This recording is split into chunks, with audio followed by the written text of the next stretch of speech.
cameras that I would personally recommend you guys if you're just going into the photography or videography. Like myself, I'm a hybrid shooter, so I will be recommending you guys cameras that would have decent photography capabilities and videography capabilities. I made this video separated into two parts, which is one is the used camera part and the newer camera part.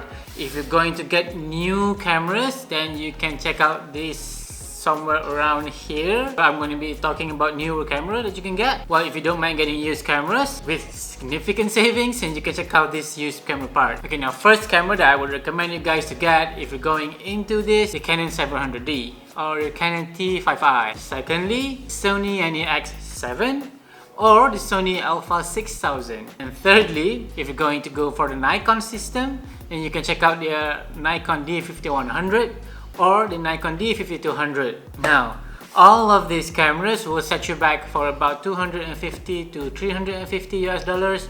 You can get them on eBay or Amazon. They are very solid performer. They take good photos and they take great videos as well. So you guys can definitely not go wrong with them.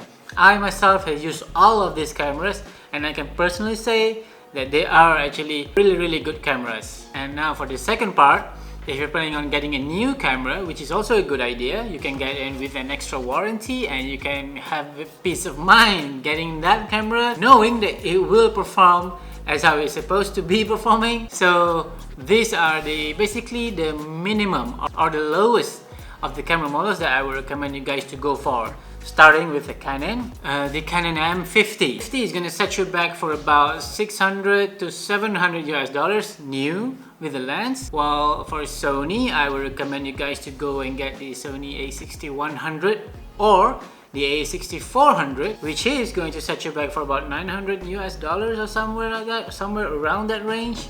And if you're planning on going for the Nikon system, you should definitely check out the Nikon Z50. It is a solid performer all around. It takes amazing photos, it takes amazing videos, and it would definitely stand up to its competitors and very much usable for many years to come. So these three particular cameras are going to set you back, like I said, around $600 to $1,000, with the Nikon Z50 probably being the most expensive.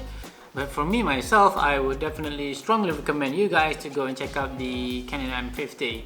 If you're planning on going into 4K, then the M50 is something that you should stay away from.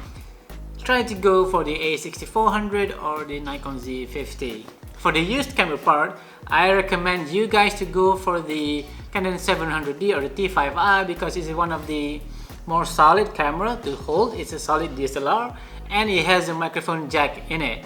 While for the Sony a6000 does not have a microphone jack in it, so you cannot plug in an external microphone to it, which is going to be a little bit of an issue when you're recording video.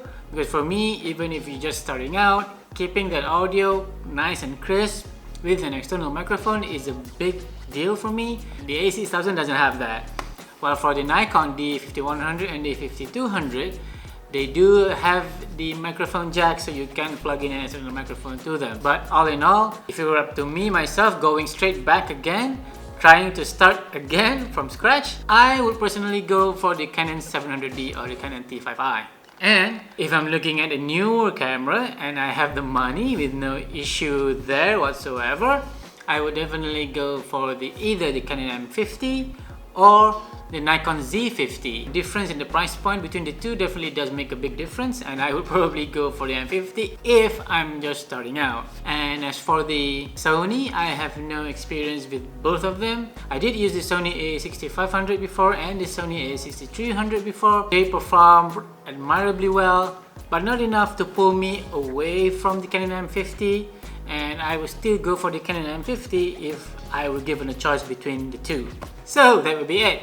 That would be my personal recommendations if you guys are going for these cameras to start going into photography and videography. And all of these cameras that I recommend you guys have amazing image qualities and very good video quality, so you can't possibly go wrong with them. So again, thank you very much guys for watching. I will see you guys in my next video. And oh yeah, just a teeny bit extra. If you can chalk up just a little bit more money to get that camera, I personally would recommend the Canon EOS RP, which is what I'm recording with right now.